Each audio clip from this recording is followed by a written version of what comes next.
Assalamualaikum warahmatullahi wabarakatuh. Saya A. Setiawan dari Prodi Manajemen dengan nomor NIM 2892250196.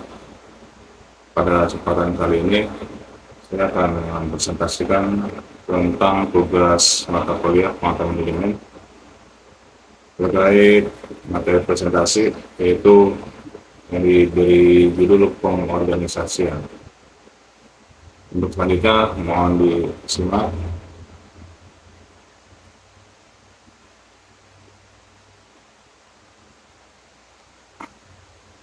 Pengorganisasian meliputi pertama struktur organisasi, kedua proses pengorganisasian, tiga kultur organisasi, keempat pengambilan keputusan, dan yang kelima komunikasi.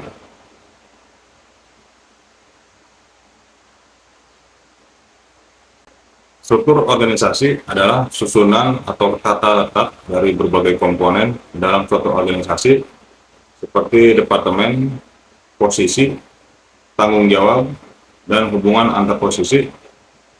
Struktur organisasi menentukan bagaimana keputusan dibuat, tugas dilaksanakan, komunikasi terjadi, dan bagaimana kerja tim di organisasi dalam sebuah organisasi. Struktur organisasi juga mencakup hierarki kekuasaan yang menunjukkan siapa yang bertanggung jawab atas apa dan bagaimana aliran wewenang berlangsung dalam organisasi tersebut.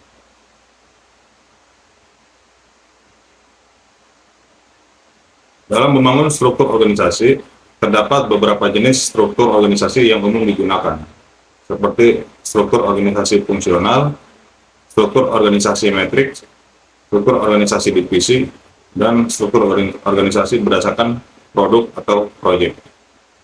Setiap jenis struktur organisasi memiliki kelebihan dan kelemahan masing-masing, tergantung pada tujuan dan konteks organisasi yang sedang dihadapi.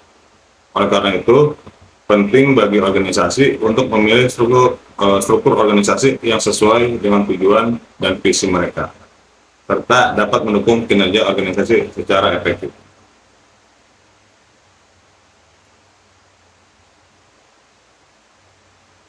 Proses pengorganisasian melibatkan serangkaian langkah-langkah untuk merancang dan membangun struktur organisasi yang selektif. Berikut adalah beberapa langkah dalam proses pengorganisasian. 1. Identifikasi tujuan dan strategi organisasi. 2. Identifikasi tugas dan tanggung jawab. 3. Pemahaman tentang peran dan struktur organisasional. 4. Perancangan struktur organisasi. 5. Penentuan wewenang dan tanggung jawab. 6. Delegasi dan koordinasi. 7. Evaluasi dan penyesuaian.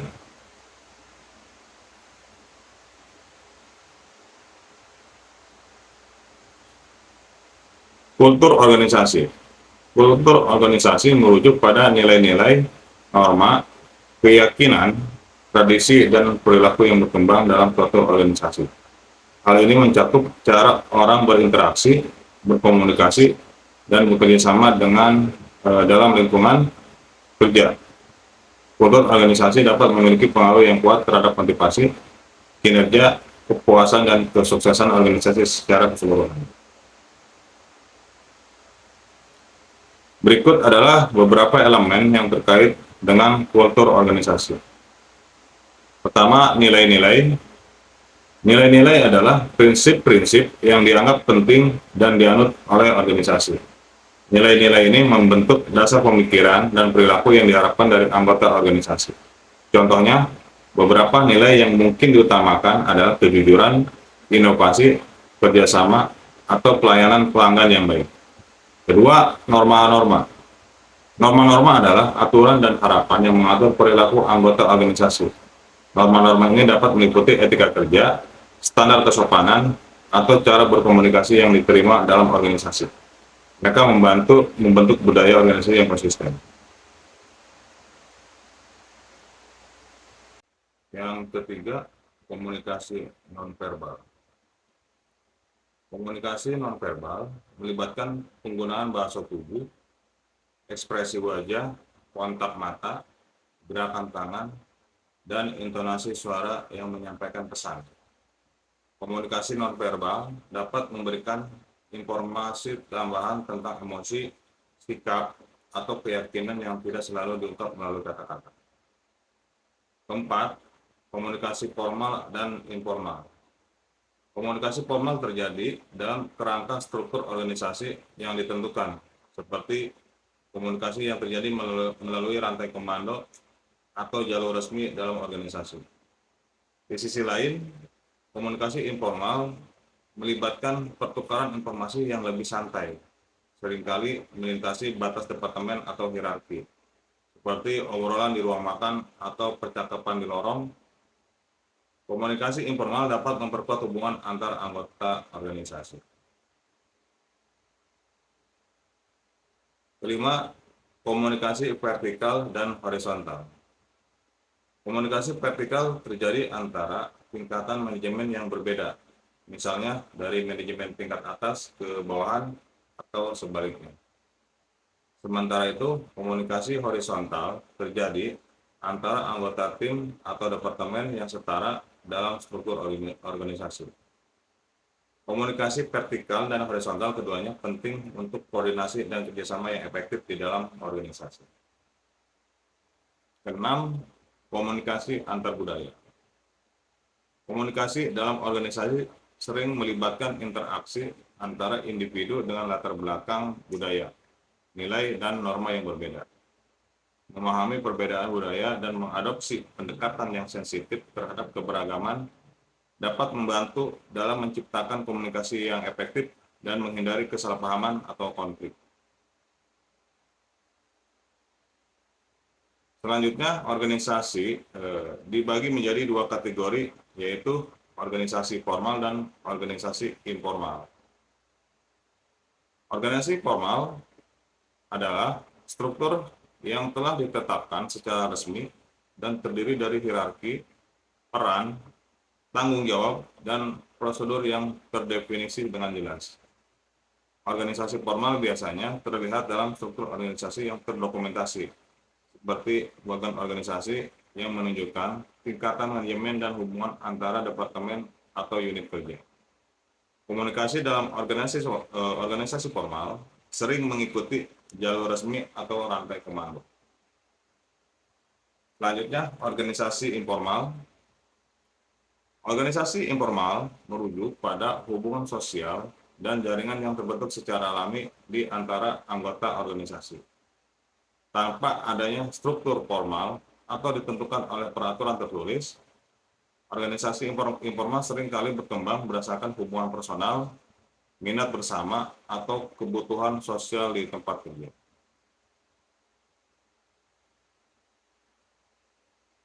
Berikut adalah jenis-jenis organisasi yang ada di Indonesia. Pertama, organisasi bisnis. Organisasi bisnis merupakan entitas yang didirikan dengan tujuan menghasilkan keuntungan melalui kegiatan ekonomi. Organisasi bisnis dapat berupa perusahaan perseorangan, kemitraan, perusahaan terbatas atau PT, atau perusahaan publik yang sahamnya diperdagangkan di bursa efek. Tujuannya adalah untuk memenuhi kebutuhan pasar dan mencapai keberhasilan finansial. Ini bisa masuk ke organisasi formal.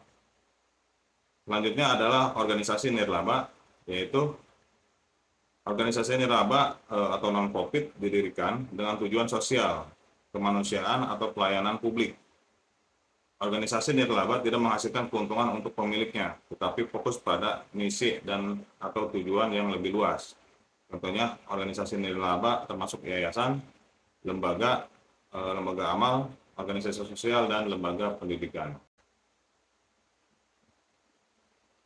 Selanjutnya, organisasi pemerintah. Organisasi pemerintah terdiri dari badan pemerintah yang bertanggung jawab dalam menyediakan pelayanan publik dan menjalankan fungsi pemerintahan.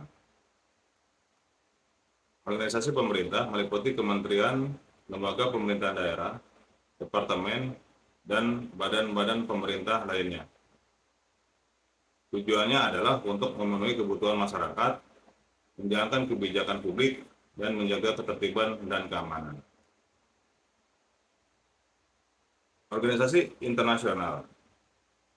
Organisasi internasional didirikan untuk tujuan kerjasama antar negara dalam bidang politik, ekonomi, sosial, atau lingkungan. Contoh organisasi internasional adalah Perserikatan Bangsa-Bangsa atau PBB, Organisasi Perdagangan Dunia atau WTO, dan Badan Kesehatan Dunia atau WHO. Selanjutnya, organisasi sosial dan komunitas.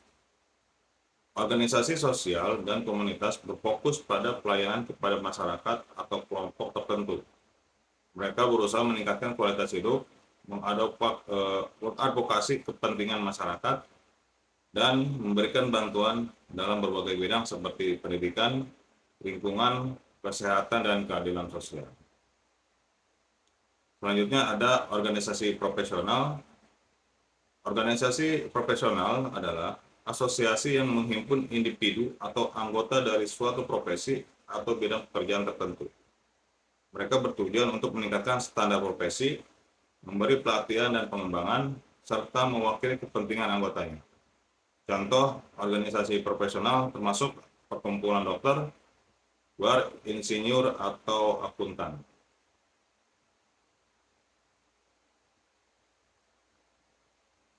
Dalam kesimpulan materi kali ini, yaitu pengorganisasian, kultur organisasi, pengambilan keputusan, dan komunikasi yang efektif merupakan faktor-faktor penting yang berkontribusi pada keberhasilan organisasi. Kedua, dalam menciptakan lingkungan kerja yang baik, organisasi perlu memperhatikan desain struktur, mengembangkan kultur yang positif, memfasilitasi pengambilan keputusan yang baik, dan mempromosikan komunikasi yang efektif. Demikian presentasi tugas dari saya. Apabila masih ada kekurangan, dimohon maaf yang sebesar-besarnya. Untuk presentasi kali ini saya akhiri. Wassalamualaikum warahmatullahi wabarakatuh. Sampai ketemu di kesempatan selanjutnya. Assalamualaikum.